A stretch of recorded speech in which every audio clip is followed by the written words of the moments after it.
आज इस town hall में लोगों ने 3 डिमांड्स रखी हैं। पहली कि पेट्रोल पंप पे लोगों के पास चॉइस होनी चाहिए। अगर कोई E20 लेना चाहे तो E20 ले, और अगर कोई प्योर पेट्रोल लेना चाहे तो प्योर पेट्रोल ले। दूसरा, E20 की कॉस्ट प्योर पेट्रोल से कम होनी चाहिए। और तीसरा कि पेट्रोल की कीमत, आज जब क्रूड ऑयल मार्केट में सस्ता हो गया ग्लोबल मार्केट में, तो पेट्रोल की कीमत 84 रुपए से भी कम लाई जाए। ये 3 मांगे जनता ने रखी है। एक मुद्दा ये उठता है कि जब इथेनॉल किसी भी एंगल से सही नहीं है, इथेनॉल से लोग इतने परेशान हैं, इथेनॉल पेट्रोल से ज्यादा महंगा है, इथेनॉल कम माइलेज देता है, इथेनॉल से कोई किसानों का फायदा नहीं हो रहा, इथेनॉल से कोई फॉरेन एक्सचेंज नहीं बच रही। इथेनॉल जहां बनाया जाता है जिन फैक्ट्रियों में, आसपास का पूरा ग्राउंड वाटर दूषित हो जाता है। तो फिर केंद्र सरकार जबरदस्ती करके, झूठे आंकड़े देके पूरे देश के ऊपर देशवासियों की इच्छा के खिलाफ इथेनॉल पुश क्यों कर रही है? हमारे ऊपर जबरदस्ती क्यों कर रही है? हमारे ऊपर क्यों थोप रही है?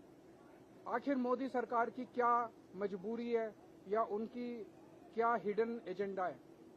तो सारी जांच करने पे पता चलता है कि ये अमेरिका के दबाव में किया जा रहा है। अमेरिका दुनिया का सबसे बड़ा इथेनॉल प्रोड्यूसिंग कंट्री है और उसे समझ नहीं आ रहा हम अपने इथेनॉल कहां बेचें। और इंडिया ने कुछ महीने पहले यूएसए के साथ ट्रेड डील साइन की थी, जिसमें यह क्लॉज था कि अगले 5 साल में इंडिया अमेरिका से $100 बिलियन का सामान खरीदेगा। अब कहां से खरीदे ये $100 बिलियन का सामान? तो इथेनॉल हम अमेरिका से खरीदने जा रहे हैं। इस साल E20 लागू करने की वजह से हम अमेरिका से इस साल $2.5 बिलियन का इथेनॉल खरीदेंगे।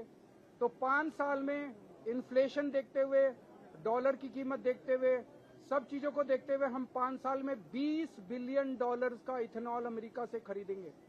तो $100 बिलियन का जो टारगेट है, उसमें से 20% टारगेट इथेनॉल से पूरा होगा। ये इसलिए क्योंकि प्रधानमंत्री मोदी जी ट्रंप के सामने कमजोर पड़े हुए हैं। वो इसलिए कि प्रधानमंत्री मोदी जी की कुछ मजबूरियां हैं, जिसकी वजह से पूरे देश को उन्होंने ट्रंप के सामने गिरवी रख दिया है। देशवासी बहुत दुखी हैं। प्रधानमंत्री जी की जो भी मजबूरियां हैं, हम उनसे निवेदन करते हैं कि अगर आप अपनी मजबूरियों को फेस नहीं कर सकते तो इस्तीफा दे दीजिए, किसी और को प्रधानमंत्री बनने दीजिए जो कम से कम ट्रंप का आंखों में आंखें डाल के मुकाबला कर सके, लेकिन पूरे देश को दुखी मत कीजिए। सर, आपने ऐलान किया है कि आप पीएम आवास जाएंगे, तो ऐलान करके जाएंगे, जाहिर है सिक्योरिटी होगी। अभी कुछ दिन पहले नेता विपक्ष ने भी वहाँ पर प्रोटेस्ट किया था, तो क्या लगता है? तो जैसे उनको जहां तक जाने दिया था, मुझे उम्मीद है हमें भी वहां तक तो जाने देंगे। सर, कितनी पिटीशन लोगों ने आपके पास भेजी है? कितनी तादाद? 2 लाख से ज्यादा पिटीशन आ चुकी हैं। सरकार ये दावा कर रही है कि एथेनॉल नहीं होता तो पेट्रोल महंगा होता, और एथेनॉल पेट्रोल कैसे महंगा होता? आमने सामने बैठ के बात करते हैं। मैंने कैलकुलेट किया है और मेरी कैलकुलेशन मैंने पब्लिक डोमेन में डाली है। कैलकुलेशन बड़ी सीधी सी है कि जो क्रूड ऑयल है, उस क्रूड ऑयल का रिफाइनिंग कॉस्ट है, ट्रांसपोर्ट कॉस्ट है, फिर उसमें स्टेट टैक्स लगते हैं, उसमें सेंट्रल टैक्स लगते हैं, वो सारे मिलाने के 84 रुपए बन रहा है। तो कैसे महंगा होता? हमें बेवकूफ बना रही है केंद्र सरकार। और पिछली साल 70,000 करोड़ रुपए का ऑयल कंपनीज को मुनाफा हुआ है। जो ये कह रहे हैं कि यूएस और ईरान के वॉर के दौरान घाटा हुआ था, वो घाटा पिछले साल के प्रॉफिट से पूरा कर लो। सर, राज्यसभा में प्रश्न लगाया E20 को लेकर, तो सरकार ने इस ओर इशारा किया कि सिर्फ E20 की वजह से माइलेज कम नहीं होता, उसके बहुत सारे रीजन हो सकते हैं। सरकार ने कौन सी स्टडी है? कोई स्टडी तो होगी। आज हमने इतने सारे लोगों को आपके सामने प्रेजेंट किया। आज पहले तो लोगों ने नहीं कहा, सीएनजी आया तब तो नहीं कहा, और इतने सारे अभी तक।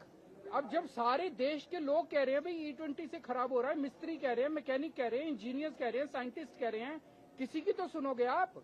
जब आप किसी की भी नहीं सुन रहे, तब मन में शंका आती है, यार इनकी मंशा दाल में कुछ काला है।